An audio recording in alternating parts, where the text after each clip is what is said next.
Hello বাচ্চারা, কেমন আছো সবাই? আশা করি সবাই গত ক্লাসটি পড়াশোনা করেছে ভালোভাবেই। আজকে আমরা আলোচনা করব নবম দশম শ্রেণীর রসায়ন প্রথম অধ্যায় রসায়নের ধারণা নিয়ে। আমরা গত ক্লাসে বলেছিলাম আমরা বিভিন্ন ধরনের রাসায়নিক সংকেত নিয়ে আমরা আলোচনা করব। তবে আমরা কেন রাসায়নিক সংকেত ব্যবহার করবো এগুলো নিয়ে অলরেডি আলোচনা করেছি। আসলে রাসায়নিক সংকেতগুলো ব্যবহার করা হয় বা রাসায়নিক চিহ্ন বা সংকেত এগুলো ব্যবহার করা হয় আসলে আমরা যাতে বুঝতে পারি আমাদের যে কেমিক্যালটি আছে বা যৌগটি আছে সেটি দাহ্য নাকি বিস্ফোরক, কী ধরনের আসলে পদার্থ সেটা আমরা আইডেন্টিফাই করার জন্য এই চিহ্নগুলো ব্যবহার করে থাকি। তাহলে আমরা শিখি কীভাবে এই চিহ্নগুলো কেমন কী এবং কীভাবে বুঝতে পারবো। এখানে একটা প্রথম যেটা দেখতে পাচ্ছ চিহ্ন, এই যে বিস্ফোরক পদার্থ, ইংলিশে বলে এক্সপ্লোসিভ সাবস্ট্যান্স। এটার ব্যবহার, ঝুঁকির মাত্রা ও সাবধানতা নিয়েও আলোচনা করা হয়েছে। এখানে বলছে যে এই চিহ্ন বিশিষ্ট পদার্থ থেকে খুব সাবধান থাকতে হবে। এসব পদার্থ ব্যবহারের সময় মনে রাখতে হবে যে এসব পদার্থে আগুন লাগলে প্রচণ্ড বিস্ফোরণ হতে পারে, যার জন্য শরীরে এবং গবেষণাগারে মারাত্মক ক্ষতি হতে পারে। তাই এই দ্রব্যগুলো খুব সাবধানে নাড়াচাড়া করতে হয়। টিএনটি, পারঅক্সাইড, নাইট্রো গ্লিসারিন ইত্যাদি ধরনের বিস্ফোরক পদার্থ। তাহলে বিস্ফোরক পদার্থ কি আছে আমার? বিস্ফোরক পদার্থের চিহ্ন তুমি অলরেডি দেখতে পাচ্ছ, হলুদ কালার যেটা দেখতেছো এটা হলো বিস্ফোরকের চিহ্ন। তাহলে বিস্ফোরক হলো টিএনটি, পারঅক্সাইড, নাইট্রোগ্লিসারিন এবং ইত্যাদি। পরবর্তী যে স্যাম্পলটা জানতে হবে সেটা হলো উত্তেজক পদার্থ বা রেড। এই যে বিস্ফোরক পদার্থের তুমি চিহ্ন দেখতে পাচ্ছ, এটা বারবার আঁকার চেষ্টা করবা, এগুলো অবশ্যই পরীক্ষায় আসবে। তাহলে আমরা পরবর্তী বিষয়ে নিয়ে আলোচনা করি। পরবর্তী বিষয়টি হলো দাহ্য পদার্থ, যাকে ইংলিশে বলে ফ্লেমেবল সাবস্ট্যান্স, মানে এমন কিছু যাতে আগুন লাগার সম্ভাবনা আছে। এখানে বলছে যে অ্যালকোহল, ইথার ইত্যাদি দাহ্য পদার্থ বা ফ্লেমেবল সাবস্ট্যান্স। তাহলে অ্যালকোহল এবং ইথার কি হলো আমাদের মনে রাখতে হবে, এটা দাহ্য পদার্থ। এসব পদার্থে দ্রুত আগুন ধরে যেতে পারে, তাই এদের আগুন বা তাপ থেকে সবসময় দূরে রাখতে হবে। তাহলে অ্যালকোহল এবং ইথারকে অবশ্যই আগুন বা তাপ থেকে দূরে রাখতে হবে, এটা মনে রাখতে হবে এবং এটা বারবার রাখার চেষ্টা করবে, কারণ এগুলো আসবেই আমি বললাম মাস্ট পরীক্ষার সময়। পরেরটা হলো বিষাক্ত পদার্থ বা টক্সিক সাবস্ট্যান্স। টক্সিক সাবস্ট্যান্সের চিহ্ন যদি খেয়াল করো, একটা মানুষের কঙ্কাল আছে, এটা কিন্তু আঁকা আরও সহজ হবে তোমার জন্য। এটা দেখলেই, কঙ্কালটা দেখলেই বুঝতে পারবো যে এটা হলো কি আমাদের টক্সিক সাবস্ট্যান্স, বিষাক্ত পদার্থ। এই চিহ্নধারী পদার্থ বিষাক্ত প্রকৃতির, তাই শরীরে লাগলে বা শ্বাস প্রশ্বাসে অথবা ক্ষতের মাধ্যমে শরীরে প্রবেশ করলে শরীরের নানা ধরনের ক্ষতি হতে পারে। বেনজিন, ক্লোরোবেনজিন, মিথানল এ ধরনের পদার্থ ব্যবহারের সময় apron, hand gloves, safety Google's এবং মাস্ক ইত্যাদি ব্যবহার করতে হবে। তার মানে তোমার যদি হাত কাটা থাকে অবশ্যই তুমি ল্যাবরেটরিতে না যাওয়াটাই ভালো, কারণ এই ধরনের টক্সিক পদার্থ তোমার শরীরের রক্তের সাথে মিশে তোমার জীবন পর্যন্ত চলে যেতে পারে।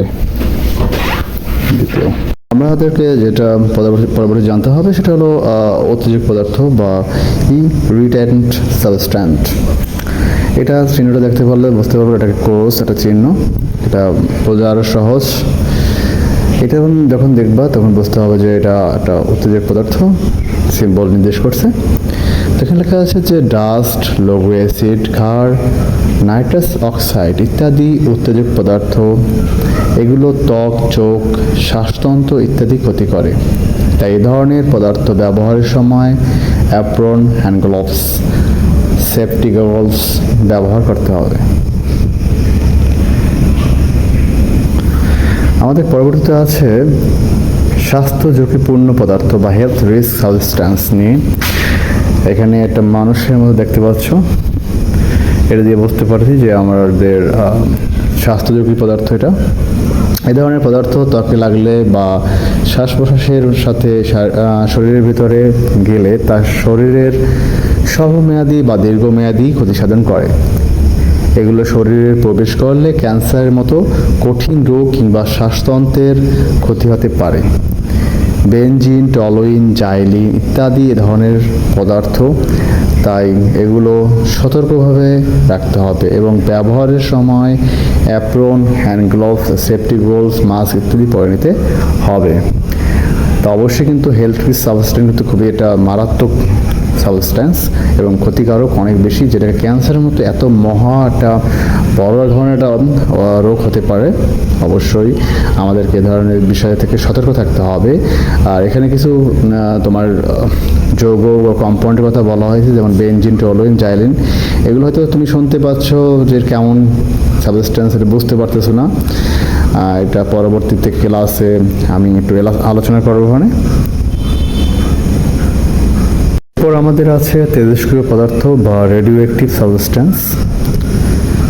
এসব পদার্থ থেকে ক্ষতিকারক রশ্মি বের হয় যা ক্যান্সারের মতো বর্ণমেদী সৃষ্টি করতে পারে কিংবা একজনকে বিকলাঙ্গ করে দিতে পারে।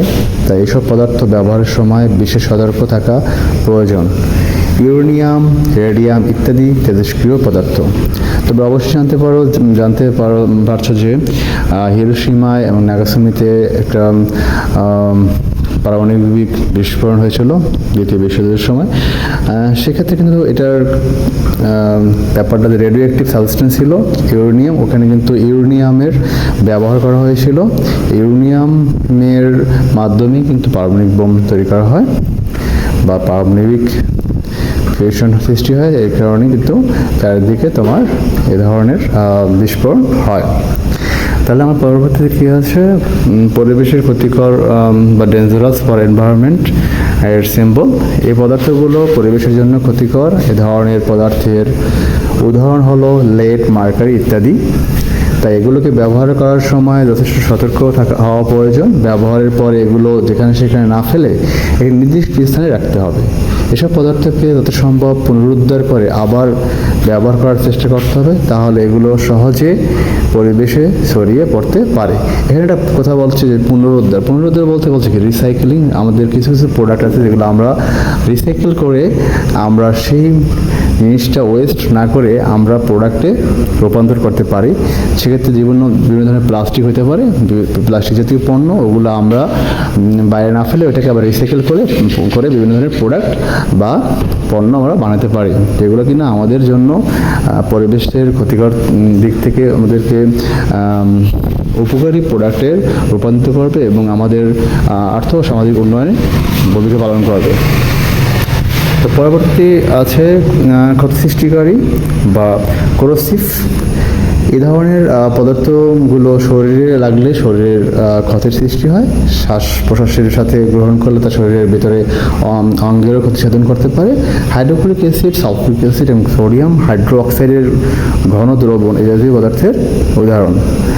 তাহলে আমরা আজকে অনেক কিছু শিখতে পারছি যে আমাদের যখন ল্যাবরেটরিতে আমরা যাব, তাহলে ল্যাবরেটরিতে যাওয়ার আগে এই সিম্বলগুলো অবশ্যই আমাদের জানতে হবে এবং দেখেই বুঝতে পারবো যাতে যে এই সিম্বলটা আমাদের এইটার জন্য উপকারী, এইটার জন্য ক্ষতিকারক এবং এইটা থেকে আমার সাবধান থাকতে হবে।